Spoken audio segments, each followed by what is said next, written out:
Husband വീട്ടിലോട്ട് കയറി വരുമ്പോൾ തന്നെ ഇവർ പറയുന്നത് ഇന്ന് നല്ല പെയിനായിരുന്നു, ആകെ പ്രശ്നമായിരുന്നു എന്നാണ്.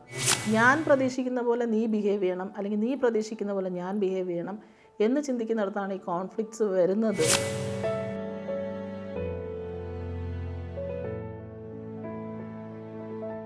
കട്ട് ആൻഡ് ടോക്സ് എന്ന പേജിൽ ലൈഫിൻ്റെ ഏത് സിറ്റുവേഷനിലാണ് നിങ്ങളെങ്കിലും അതിനെ വളരെ ഈസി ആയിട്ട് നമുക്ക് എങ്ങനെ ഹാൻഡിൽ ചെയ്ത് മുന്നോട്ട് പോകാം എന്നുള്ള വിഷയങ്ങളാണ് മാക്സിമം സെലക്ട് ചെയ്യുന്നത്. അതിൽ പാരൻറ്റിങ് ആയിക്കോട്ടെ, അല്ലെങ്കിൽ റിലേഷൻസിനെ കുറിച്ചാവട്ടെ, സെൽഫ് ഇംപ്രൂവ്മെൻറ്റിനെ കുറിച്ചാവട്ടെ, അങ്ങനെയുള്ള വിഷയങ്ങളാണ് എടുക്കുന്നത്. അപ്പോൾ ഇന്ന് എടുത്തിരിക്കുന്ന വിഷയം എന്ന് പറയുന്നത് റിലേഷൻസ് ആണ്. കാരണം നമുക്കറിയാം നമ്മുടെ ലൈഫിൽ നമ്മൾ ഹാപ്പി ആയിട്ടിരിക്കാനായിട്ട് നമ്മുടെ റിലേഷൻസ് നല്ലതല്ലെങ്കിൽ എന്തൊക്കെയാണെന്ന് പറഞ്ഞു കഴിഞ്ഞാൽ നല്ല ബുദ്ധിമുട്ടാണ്.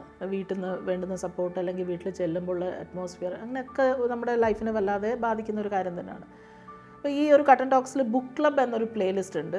നല്ല ബുക്സാണ് പൊതുവേ ലൈഫ് റിലേറ്റഡ് ആയിട്ടുള്ളതാണ് സെലക്ട് ചെയ്യുന്നത്. ഒന്ന് പവർ ഓഫ് നൗ എന്ന് പറയുന്ന ബുക്സിൻ്റെ ചാപ്റ്റർ വൈസുള്ള ഡീറ്റെയിൽ എക്സ്പ്ലനേഷൻസ് ഉണ്ട്. അപ്പോൾ ഇന്ന് വേറൊരു ബുക്ക് സെലക്ട് ചെയ്തിരിക്കുന്നത് men are from Mars and woman from Venus എന്ന് പറയുന്ന ജോൺ ഗ്രേയുടെ വളരെ ഫേമസ് ആയിട്ടുള്ള റിലേഷൻഷിപ്പിലുള്ള ബുക്കാണ്.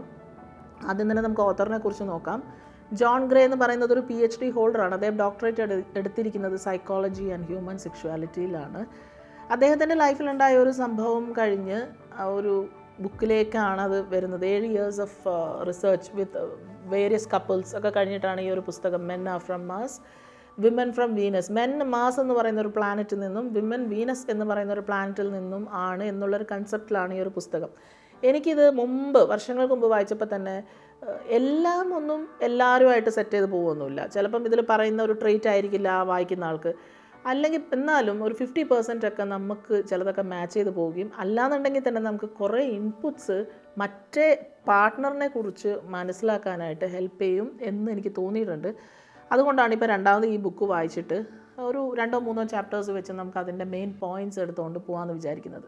അപ്പോൾ ഇന്നത്തെ ഈ എപ്പിസോഡിൽ ഒരു ഇൻട്രോ, ഇതിനകത്ത് മെയിൻ ഫസ്റ്റ് ഇൻട്രൊഡക്ഷൻ പറയുന്നുണ്ട്. ഈ ജോൺ ഗ്രേ എന്ന് പറയുന്ന ഓതർ എങ്ങനെ ഈ പുസ്തകത്തിലേക്ക് വന്നു, അതും നമുക്ക് ഇൻസൈറ്റ്ഫുള്ളാണ്. അതുകൊണ്ട് ഞാനത് പറയാം.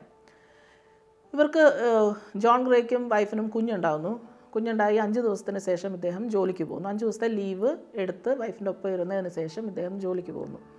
അന്ന് നല്ല തിരക്കാണ്, ഇത്രയും ദിവസം ലീവ് എടുത്തുകൊണ്ട്. അത് കഴിഞ്ഞ് നൈറ്റ് തിരിച്ചു വരുന്ന സമയത്ത് വീട്ടിൽ നല്ല സീനാണ്. എന്താ കാര്യം എന്ന് വെച്ച് കഴിഞ്ഞാൽ വൈഫിന് നല്ല പെയിനായിരുന്നു. അപ്പം പെയിനായിട്ട് പെയിൻ കില്ലേഴ്സ് വാങ്ങാൻ ഇദ്ദേഹത്തെ അവർ വിളിക്കുന്നില്ല, ബുദ്ധിമുട്ടിക്കേണ്ട എന്ന് വിചാരിച്ച് വിളിക്കുന്നില്ല. ഒരു ബ്രദറിനോട് പറഞ്ഞിട്ട് ബ്രദർ ആ പെയിൻ കില്ലർ കൊണ്ടുവരാനായിട്ട് മറന്നു. അപ്പോൾ ഈ ഹസ്ബൻഡ് വീട്ടിലോട്ട് കയറി വരുമ്പോൾ തന്നെ ഇവർ പറയുന്നത് ഇന്ന് നല്ല പെയിനായിരുന്നു, ആകെ പ്രശ്നമായിരുന്നു എന്നാണ്. അപ്പം തന്നെ ഈ ജോൺ ഗ്രേ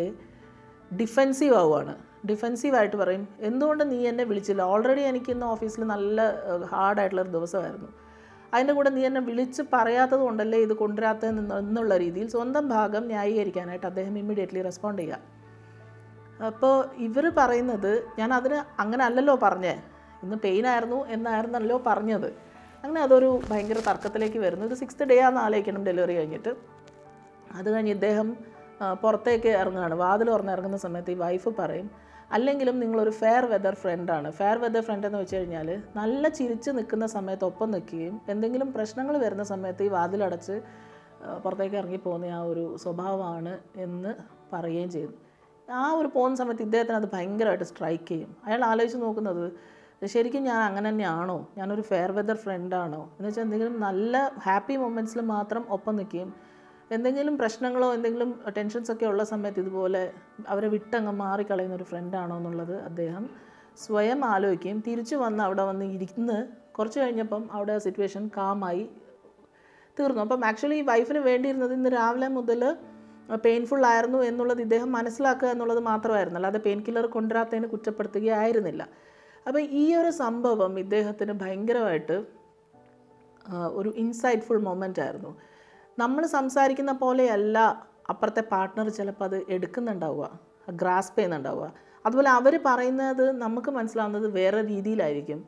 മെൻ സംസാരിക്കുന്ന ലാംഗ്വേജ് അല്ല വിമൻ സംസാരിക്കുന്നത്, തിരിച്ച് വിമൻ സംസാരിക്കുന്ന ലാംഗ്വേജ് അല്ല മെൻ സംസാരിക്കുന്നത് എന്നുള്ള ഒരു ഫിക്ഷൻ എന്ന് വേണമെങ്കിൽ പറയാം. അങ്ങനെ ഒരു 2 ധ്രുവങ്ങളിൽ നിന്ന് വന്നിരിക്കുന്ന 2 തരത്തിലുള്ള ആളുകളാണിത്. രണ്ട് തരത്തിലാണ് എന്നുള്ളത് മറന്ന് ഞാൻ പ്രതീക്ഷിക്കുന്ന പോലെ നീ ബിഹേവ് ചെയ്യണം, അല്ലെങ്കിൽ നീ പ്രതീക്ഷിക്കുന്ന പോലെ ഞാൻ ബിഹേവ് ചെയ്യണം എന്ന് ചിന്തിക്കുന്നിടത്താണ് ഈ കോൺഫ്ലിക്ട്സ് വരുന്നത് എന്ന് മനസ്സിലാക്കി ഇതൊരുപാട് പേർക്ക് ഹെൽപ്ഫുള്ളാവും എന്നറിഞ്ഞ് ഇത് ഒരു 7 years നിരവധി കപ്പിൾസുമായിട്ട് സംസാരിച്ച് എഴുതിയിരിക്കുന്ന ഒരു പുസ്തകമാണ് men are from Mars and woman are from Venus.